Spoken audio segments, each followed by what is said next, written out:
Okay, good morning, ladies and gentlemen. Buongiorno.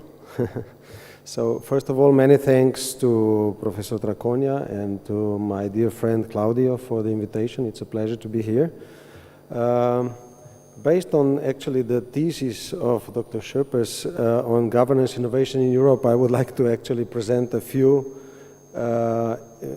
sentences, a few issues on the role of smart specialization in supporting the innovation and growth in the EU macro regions and in the EU regions as such, because I firmly believe that actually the smart specialization is providing an answer to most, if not all, the proposed actions by innovation policy management high-level group, actually. So what actually is the smart specialization about? It's actually a fundamental mind shift in innovation policy making, and it's very important that it represents a new innovation-driven, market-oriented industrial policy. It's a place-based economic restructuring policy also, and it's certainly assuring continuity, which we actually observe in your slides. That was quite a lot of in quite a lot of cases problematized in some Adriatic countries, but it's also the common problem in many EU member states, especially in the Eastern Europe. So it's actually a dual concept in a way. It's a overall policy concept on smart specialization, but at the same time, it also has its applied branch of RIS3 strategies, actually, the smart specialization strategies, research and innovation strategies on smart specialization. So the concept actually promotes inclusive and sustainable growth. It's a place-based policy, very important. So you start from what you have in your region, in your local environment. And you, of course, valorize existing assets and local specificities. It mobilizes local economic players as the main actors of economic change, which is also very important. You start from where you what you have and where you are. And it's, of course, a very transparent selection of a few economic activities. So the stress is on a few. So you need to do a selection. Of course, those with a high transformative potential for the economy. So what is actually this kind of operative branch of it? The strategies, they are kind of national or regional because the decision is made by the member states themselves and whether to do it in the regional or national level, or agenda for economic transformation. So it coordinates financial and entrepreneurial resources to support the selected economic activities. And of course, it also, a very important part of it is to define the governance and monitoring mechanisms and to introduce actually the systematic evaluation and monitoring in the policy making process. So the most important design principles for RIS3, so smart specialization strategies, is, of course, it needs to be based on a very sound analysis. So discovery of the socio-economic and innovation engines of regional growth and competitive advantages and of course of weaknesses. Then make choices, so it's a selected, limited set of priorities that you need to concentrate on. It actually based on stakeholder involvement, so very broad stakeholder involvement. Basically, we're talking about quadruple helix, so beside the typical triple helix of governance, government and industry and academia, also the broad public, so the society.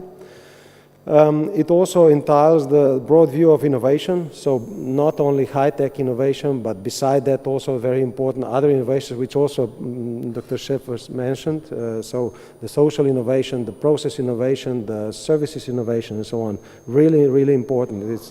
And it's often neglected by those who start drafting these strategies and organizing it.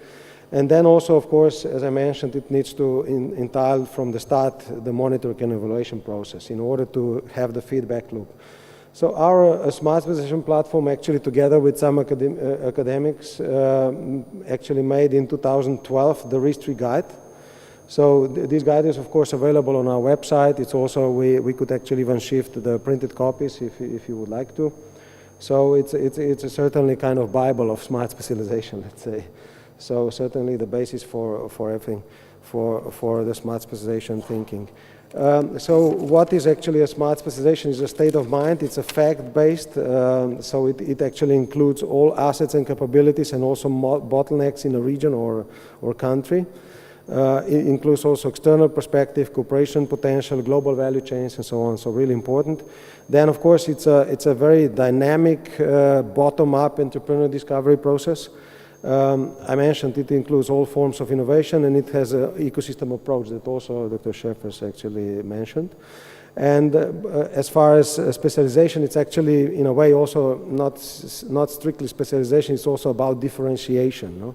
On the focus on competitive advantages. It's concentration of resources, of course, because there are never enough resources. It works on synergies across different departments, so really kind of cross-sectorial policy making, so it avoids silos thinking of different ministries, institutions that kind of work only for themselves.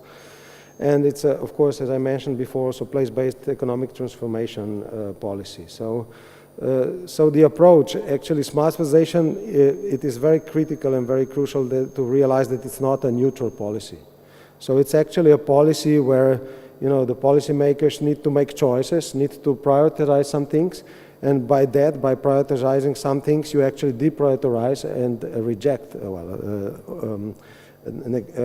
how to say, deprioritize some other things. So it actually requires, by default, policymakers to take risks that are associated with the selection of this very limited number of activities to support. So very important thing is that actually there's the interactive process of knowledge exchange and creation through this so-called entrepreneurial discovery process is a central point in this. So let's see a little bit what is actually this entrepreneurial discovery process. It is basically based on 4 fundamental principles. So the first one is that entrepreneurial sectors in a broad sense are of course considered, so it's not strictly just the companies and entrepreneurs, but it's also all the actors that are potentially holding some type of entrepreneurial knowledge. So they could be of course businesses, but also research institution and public administration, because they also they also have some knowledge on the entrepreneurial activities. It's also, as I mentioned, interactive process where different actors can meet. So it's very important that this kind of open democratic space actually is created where actually everybody is looking for synergies and complementarities and explore kind of experimental ideas. It's really important to have this kind of place. It's also important to have a shielded environment where the actors can disclose information, because otherwise they would not be open towards the exchange of ideas and actually some important information. And it's a very important, it's a non-hierarchical process. So the stakeholders in this process are on the same foot with the administration, and actually even the companies among themselves. I mean, there's no reason why, for example, a multinational company would have more voice than some very innovative small and medium enterprise. So it's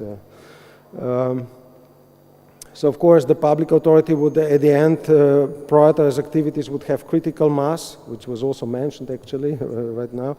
They show commitment of stakeholders and entrepreneurs also, and are suitable to realize the strategic goals to meet the needs and challenges of the local economy and society.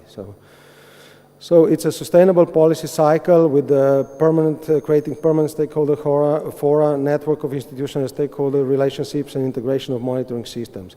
So why has been actually introduced in the EU? It has been actually discussed way before. So actually already Commissioner Potočnik 2 commissions back was actually discussing this idea with a special group of academics in the Knowledge for Growth group, and it was actually considered as a kind of very important impetus for the research and innovation policies. However, they have figured out that actually research policy in the EU is not where the Commission has a lot of powers, because the research is still basically at the national level. So they kind of figure out that it would have much more impact if it would be somehow connected to a bit more powerful EU policy. And certainly one of the most powerful, if not the most powerful policies, is the cohesion policy of the EU. So it was actually finally introduced as ex-ante conditionality to a national or regional smart specialization strategies as a kind of ex-ante conditionality for the use of the structural funds, so the so-called ESIFs, so European Structural Investment Funds, for the period of 2014-2020.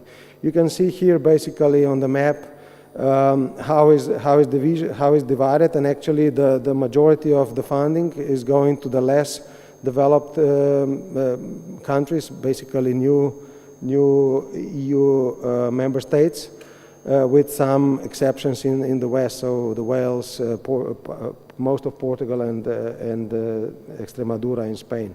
So, but of course, also the other regions and countries are getting some, but are getting, of course, proportionally less. So now a little bit about a smart specialization platform where I'm coming from.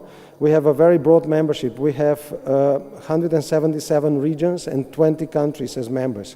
This also includes actually the non-EU countries. So we have actually Serbia and also Vojvodina as a part of Serbia, separately registered as a region, and also Moldova. We have recently got signal that Ukraine wants to register, and we are, of course, at this point also inviting countries like Albania, Bosnia-Herzegovina, Montenegro, and so on, that are Adriatic countries, that they would register.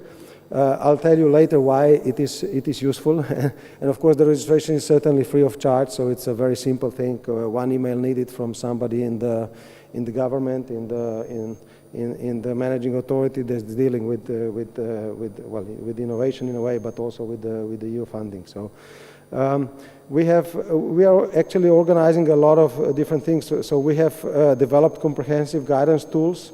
So the RIS3 guide that I mentioned, digital agenda toolbox, implementation handbook, so smart specialization implementation handbook, and so on.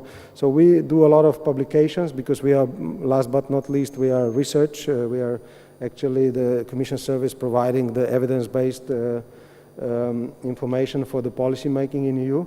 And then we of course developed a lot of smart specialization supporting tools, which I will be mentioning because I think that they are important. There's actually 7 or 8 slides on that, but I think it's important for you to realize, because part of the things that you want to do, the information is actually available. You just need to, it's available online, it's a free tool. You just need to actually, cover the countries that you're interested in and get some information out of it. So we have a strong endorsement because we organized about 200 events in the last 3-4 years. And these events are very, very different in nature. So some of them are discussing governance, policy mix, entrepreneurial discovery process, the role of science parks, the role of clusters in the policies, and so on and so on. And then some of them are also very specific on, we have recently developed also specific thematic platforms, for example, one on energy, on industrial modernization, on agri-food, and so on. So these things actually have very specific, of course, workshops tailor-made to its course. So we have also very high political endorsement at EU level. So from the commissioners, so Han, Cretu, then European Parliament, Committee of the Region, and Council also. So quite important to be part of it. Well, as I mentioned, I mean, we have actually developed the RIS3 guide, but also we have developed a specific streamlined, easy-to-use self-assessment tool for the regions who are in the process of preparing the smart specialization strategy to somehow assess themselves through the time and actually use it also in this kind of RIS3 peer review. So very important part of our events were this kind of peer review and mutual learning exercises, where actually we gather representatives of different regions and countries, where they basically discuss the things among themselves and they actually make suggestions on policy move, on governance, on policy mix, and so on. So it's not that the Commission is preaching there, you should do this and that, but they actually, the practitioners themselves, they are exchanging opinions, and we found this extremely useful. And of course, the users find it extremely useful because they kept on coming. I mean, it needs to be said that we do not support them financially to come. And they still come like 6, 7, 8, 10 times the same regions are present in this kind of things because they're considering very important learning opportunity. And then very important thing is also that we are encoding the smart specialization priorities for the whole Europe. So I'll move on because I don't have much time. So the smart specialization community actually is created through partnership in the smart specialization platform. So actually the platform is actually serving as a kind of scaffolding structure for the support to all the stakeholders in Europe. So the process and challenges, the progress and challenges, most EU regions and countries have now started the implementation phase.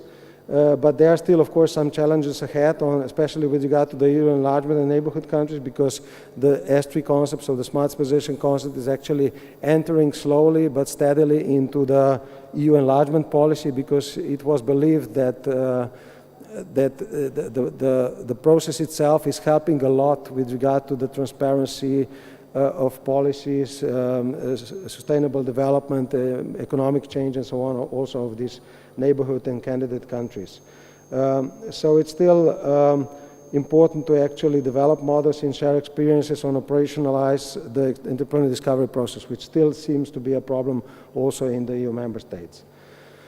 The interesting thing about policy impact is actually that just recently, I mean, the World Bank, Mr. Kuznetsov stated in a publication that the Smart Specialization Program of the European Commission is currently the biggest experiment in innovation and industrial policy in the world, and possibly the biggest ever undertaken. So showing the importance of smart specialization for the overall development policy. So.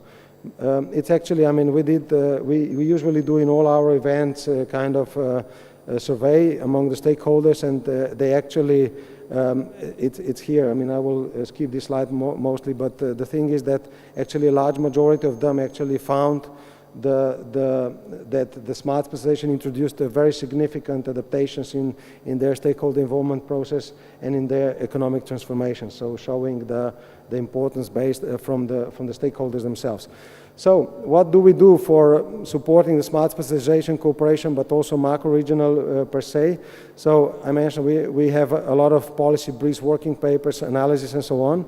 We do these transnational learning peer reviews and thematic workshop, but we also, of course, very targetedly support the macro-regional strategies. So far we have been supporting very extensively the Danube macro-region, but we are now moving into the new regions, so the Adriatic, Ionian, the Alpine.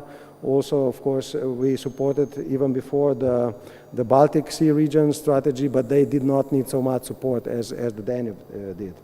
And then a little bit about our tools, which I mentioned before. I think it's really important that you realize those tools because they are also helping you with your activities. So the first one is actually the benchmarking tool. It's actually providing you the reference regions, so those regions that share similar structural conditions that are relevant for innovation-driven economic development. So it's a very simple tool. You actually introduce your region by name or code or whatever, and then you get 15 or 20 structurally most kind of resembling regions in Europe. Of course, you need to realize that it's only covering the EU. So unfortunately, many of your countries here are not covered, like Albania, Bosnia-Herzegovina, and so on, because simply, this is also because it's based on about 40 indicators, economic, and there's a problem, of course, as you know, that there's simply no data. So it's not so simple as simply including the data, because you need to first find a very kind of appropriate comparative data for those countries. The next one is actually quite interesting also. It's an interregional trade and competition tool. Again, it covers most of the EU. It actually does not even cover the latest round of enlargement. So Bulgaria, Romania, and also Croatia are not covered. But it's a very interesting information because you can visualize on the maps and by the flows actually to the flows of export and import in between different regions and countries in the EU. A very important tool is actually IA33. So it's a tool that is mapping the smart specialization priorities in case of non-EU countries, which we also covered, like Ukraine, the Western Balkan countries and so on. It's basically their research priorities from the research strategies. Unfortunately, this was the only information that we could find. But it's a very interesting thing because it actually covers the investments in the next 5-6 years in different research and innovation domains. So it's also, of course, being updated on a regular basis based on the changes of the documents and so on. There's also ESI Viewer, so this visualizing planned investment in European structural investment funds. And then a more specific tool that might also be of interest is on the planned investments on ICT. So there's another tool that's called Urban Data Platform that is very interesting because it goes from the local, from the city level and urban levels above. This one is at the moment still not publicly available because it's still under development, but it's going to be online shortly. And then there is this tool, which is Synergies tool, that is actually reporting on the performance within the FP7, and then later it's going to come also, it's going to cover also Horizon 2020. But then on the other hand, it also covers the investments from the EU, from the structural funds, and also the basic data, GERD and so on, that you also have in coverage of your country. So very interesting because you can, in the same tool, see the 3 different sets of information on the investments. And then it's also, we are planning now the energy investment tool, which will be something similar, but on the innovation investments into the energy activities. Okay, that one I can skip. It's about our support to transnational cooperation in the Danube macro region, because we can maybe discuss, during the discussion we can mention what we have done, because there are certainly some countries that are in Adriatic but are also in the Danube macro region. We have also, since 2013, actively supporting the neighborhood countries. So there were some countries that are here among your targeted countries that were actually already receiving during 2013, 14, 15, some training and information on the smart specialization. The last one was actually just last week in Ukraine, specific training on innovation strategies for smart specialization. So the S3 goes, of course, beyond the EU. There's interest in Norway, Switzerland. All the EU candidate and neighborhood countries are interested. We have membership of Serbia, of some Turkey regions, of Moldova. Ukraine has interest. There's interest in Albania, in Montenegro, Morocco, and so on. And actually, we are targeting specifically 3 countries like Moldova, Ukraine, and Serbia in training specifically on the smart specialization. And we are actually considering given to supporting 1 expert per country to actually go into country to actually learn the problems and so on, and give target support for those countries in the next year or 2. The way forward is actually we are facilitating the alignment of roadmaps within the EU macro-regional strategies in support of smart specialization. So this is very important. We can later, perhaps during the discussion, talk about it. We, of course, are planning further developing online tools to perhaps include some additional countries that are not there, but basically, of course, also on providing, on getting the useful statistical data where we could perhaps use your help and suggestions, because you have dealt with some of those countries that are actually problematic. We are actually supporting those associated countries with focus on Ukraine, Serbia, and Moldova with awareness raising, the specific trainings that are actually also including the immersion stay in our premises, discussing with different colleagues that are running, for example, Stairway to Excellence project, Lagging Regions project, and specific platforms on smart specialization like the one on energy, on industrial modernization and agro-food. And then, of course, we could support, actually even financially, the active participation in people from these countries to actually specific workshops that could be of their interest.